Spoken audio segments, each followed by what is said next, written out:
This theory provides one of the more compelling ways to watch The Shining. I'm going to present the evidence to support this theory and let you decide whether to buy it. Some parts are admittedly subjective, but I hope you will see them similarly. So this theory goes that the Jack we see at the beginning and the Jack we see at the end are two different people. I'll call them Jack the writer and Jack the character. I apologize in advance for any confusion considering the actor's name is also Jack, but there's nothing we can do about that. Jack the character is a product of Jack the writer's mind, and is the main character of the story he's conceiving in his head. I'm outlining a new writing project. And putting down on paper while living with his family at the Overlook Hotel. The first evidence comes early. During Jack's interview for the caretaker job, the hotel manager tells the story of Charles Grady's murder-suicide. Directly after this, we see the first supernatural event of the film. Danny predicting Jack's phone call, his vision of blood falling out of the elevators, and the Grady girls. While the traditional view is that this is Danny seeing the future, it could be Jack the writer combining his son's actual psychological issues and possible epilepsy with the story he's just heard. Killed his family with an axe. Let's go back a little now. Notice the Dopey the Dwarf sticker on Danny's door? In the very next scene, it's gone, while all the others are still there. If it's a simple continuity error, why only with that one? Is Kubrick saying that we're dopey for believing Danny's vision is real? Or is he saying Danny is a naive, innocent kid before his vision, but not so afterwards? For this Jack the writer theory to hold water, it has to not just explain every supernatural event as part of his story, but also why it occurs. So this next part is a bit tougher. Halloran shining to Danny. How'd you like some ice cream, Doc? And their ensuing conversation. Why don't you want to talk about it? Jack is not present, but in his head could be conflating. Navajo and Apache motifs. And The site is supposed to be located on an Indian burial ground, and I believe they actually had to repel a few Indian attacks as they were building it. And Halloran's race, to make him into a kind of mystical teacher figure who can hone Danny's psychic powers. This trope has become so ubiquitous that it makes ripe fodder for parody. The more garbage in the can, the better it feels to dump it all out. Jack clearly has writer's block, so watch what happens in his next scene, which is one of the most important to this whole theory. He finds the hedge maze model.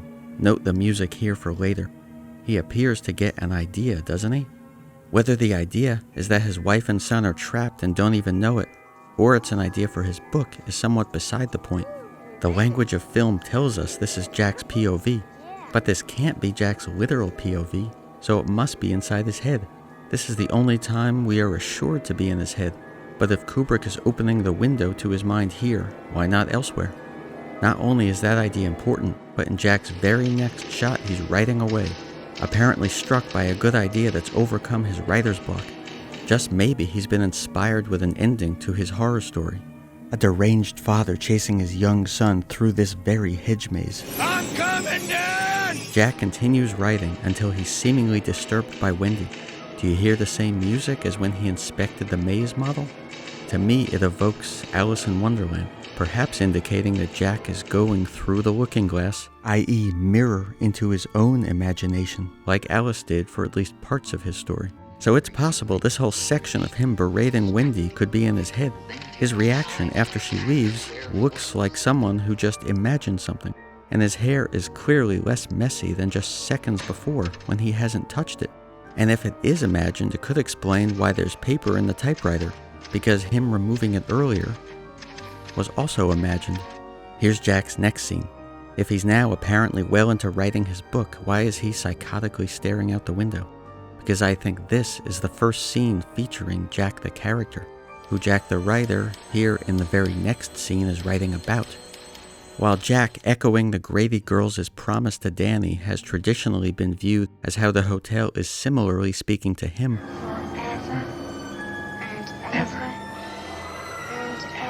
it can also be viewed through the lens of Jack having created the scene in his mind.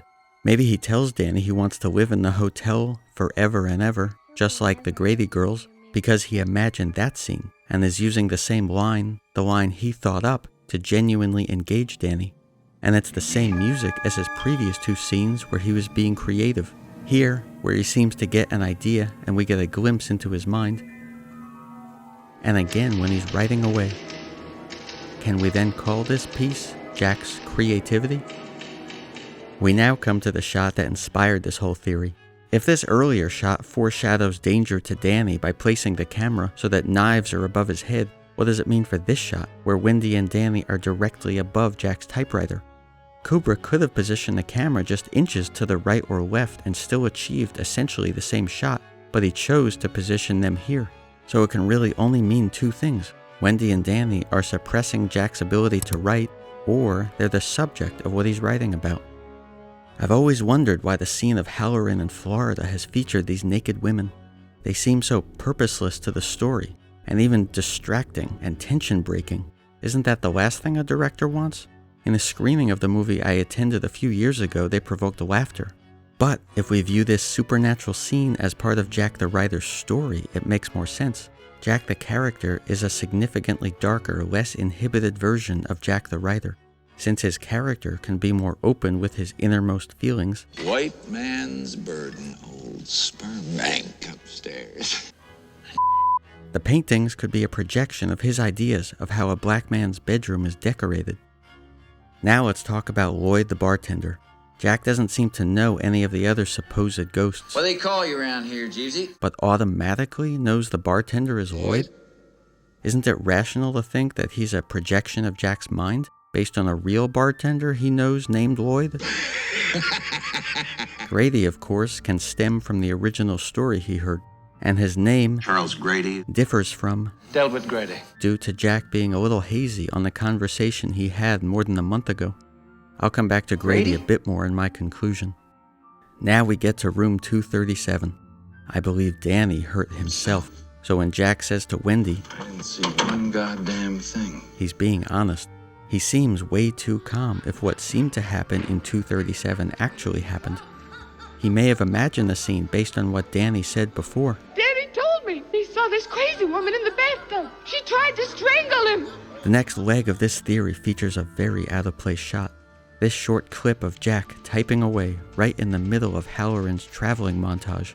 Only Jack's wearing totally different clothes from both his previous and next scenes.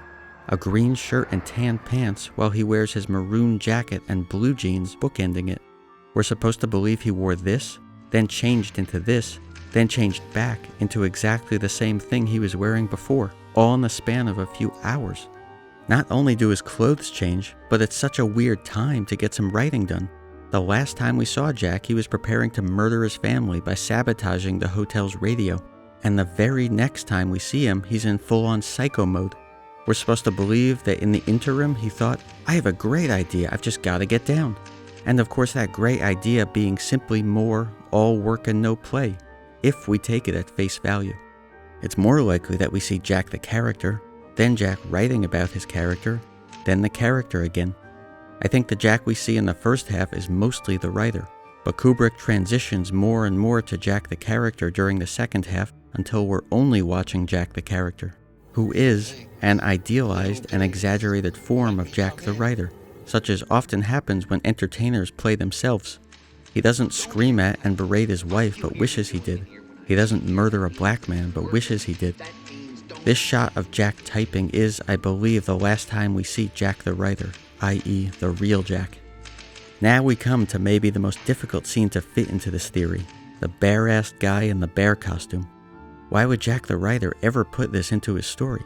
Well, it could be related to the Playgirl magazine he's reading earlier, which at this point is Jack the writer. It's another incredibly weird choice. Of all the magazines in the world, why would Kubrick choose to have Jack read Playgirl? Is it possible Jack has latent homosexual feelings and maybe sees himself inside the bear costume? Is it because of this one article in it about incest, indicating that he's having or desires a physical relationship with Danny? Did your mother ever say that to you? And finally, there's the last and also difficult to fold in shot, the 1921 party pic. The latter half of The Shining could be viewed as Jack the writer's fantasy. It's possible he knows he's ultimately bad for his family and therefore kills off his character, but not without giving him an afterlife reward.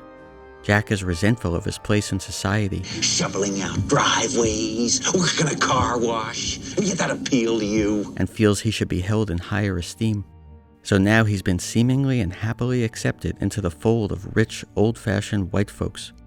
In some ways, Grady represents to Jack the ideal man. White, aristocratic, racist, misogynist. That kind of man is no longer acceptable. So Jack writes himself into a time period when he would have fit in and be the loved person he wanted to be.